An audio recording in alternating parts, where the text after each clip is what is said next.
Hi there, I'm back with part 3 of the Zambeesi commission, and I'm showing you where I'm up to at the moment.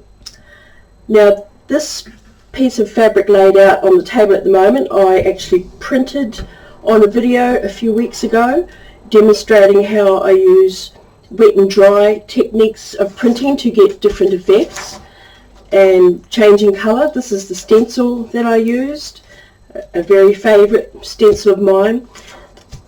So I used a lot of that textile I printed at that time in another project, and then I put aside the piece that was left over, and this was one of the leftover pieces. And because it has the blue in it, I'm using it today to incorporate in the current project. So I've already cut out the section I'm going to use in the back of the coat. That's it there. And this is where I'm up to with the back of the coat at the moment. Okay, so this is going to be the far right side in a little while when I've stitched that in place there.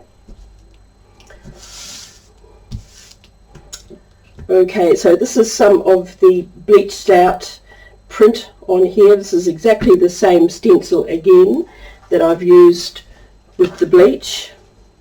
I showed you that in the last terrible video.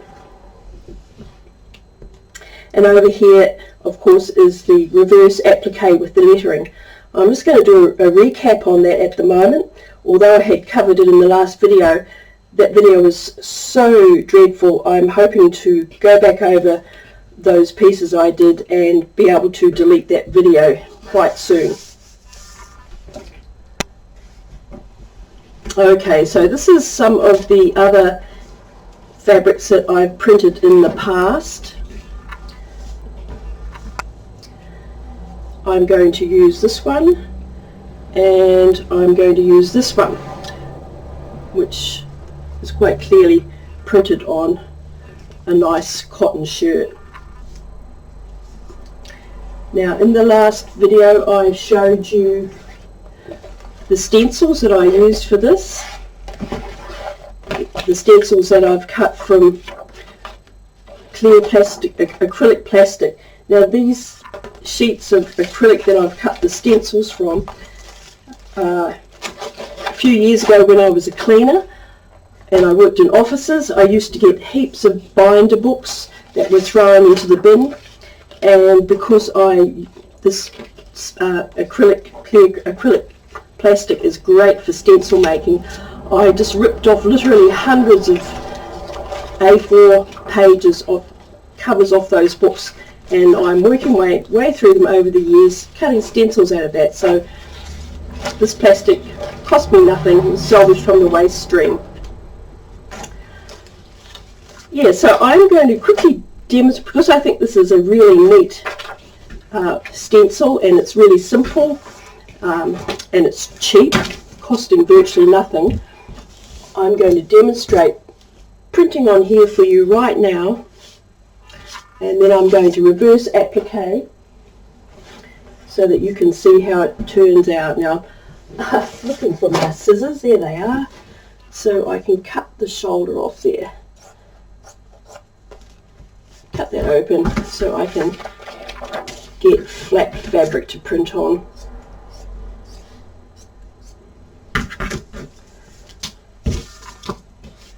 Yeah, these individual letter stencils work really great because they're all separate. I can lay them up any which way, close or far apart on the fabric that I want to print on to get the kind of effect I want. So there you go, I'm just laying those in those spaces. Got my printing it ready to go. Bit of water spray. Get that ink open. So here we go. I'm going to print there.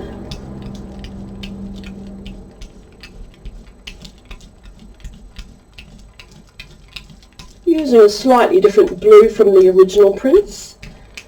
I could use all totally different colours, of course, if I wanted to.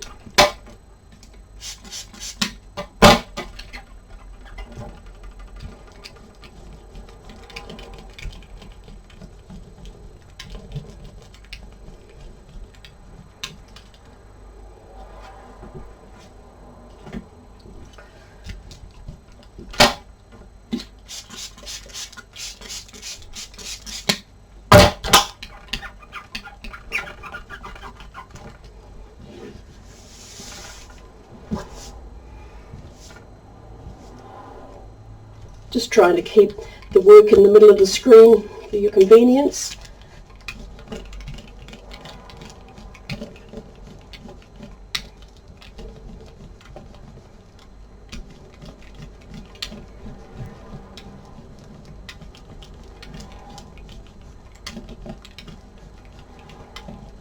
There we go. So adding a couple more letters in there has obviously made this area a whole lot more dense for doing the applique on. Okay, I'm just going to fill up down here. I'm going to put a G in there. There's a G over here too. I can also flip the letters to go opposite way around. I can make whole words, and I did when I used this stencil a few years ago.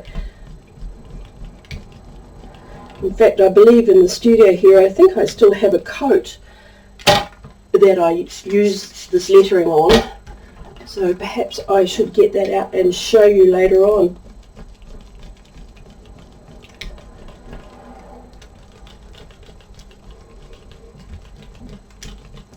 Oh, hang on, just one moment. I'm just going to turn this on. Hi there, I'm back again after that brief interruption. Because I'm actually recording this in my working studio, on occasion a customer will come in and sort of talk over my streaming, so I just stopped there and had a little chat with Glenda, who subsequently bought a pair of earrings, so that was very pleasing. Okay, so I'm just finishing up with the last print on the shirt fabric, and then I'm going to take it away and put some backing behind this, stitch it, and show you the result. So that was the last print, and put that aside to dry out. I'm not going to do any more prints on this piece because it's already quite densely printed. It doesn't need any more prints, I think. And I'm probably going to back this fabric with this neat spot material, which is from another Cotton Man's shirt. So we'll put that when I cut away the lettering from the top layer. Eventually you'll see this spot fabric come through. And I'm just going to run out into my studio again to get that coat I told you I had used in a previous project.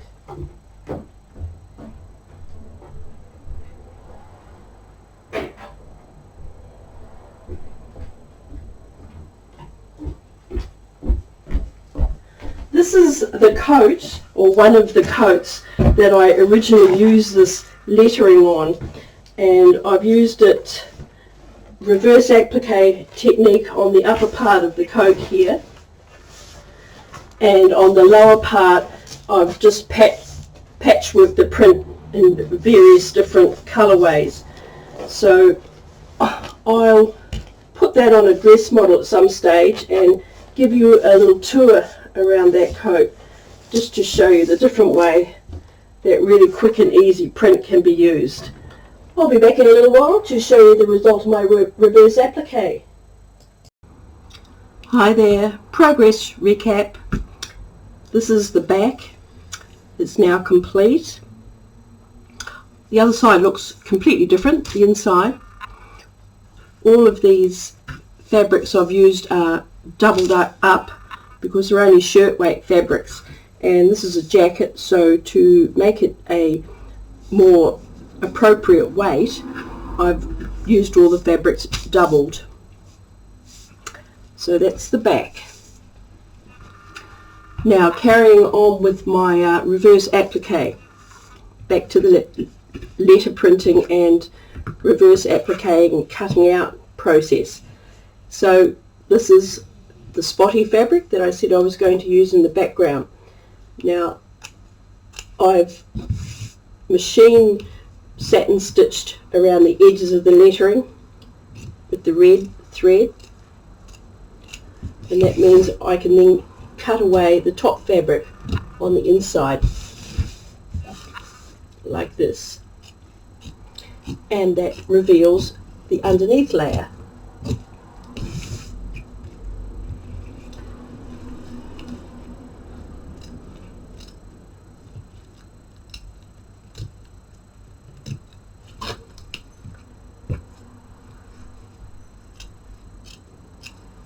Now over here, this big dark shape here is actually the cutaway piece of scrap that came out of the back of that letter A, and I've simply laid it back down on the fabric, stitched around it with a straight stitch and to hold it in place, then gone back over it and stitch it with the satin stitch.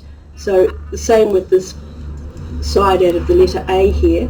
This is the scrap piece. It's only been stitched on at this point, really close to the edge, just a millimetre away from the edge. And I can do the same with this scrap piece if I wish as well. I can stitch that on there, and then I get all sorts of interesting shapes and movement happening in this fabric. So this is it for today. I'm going to finish off here and come back with part 4 on another day.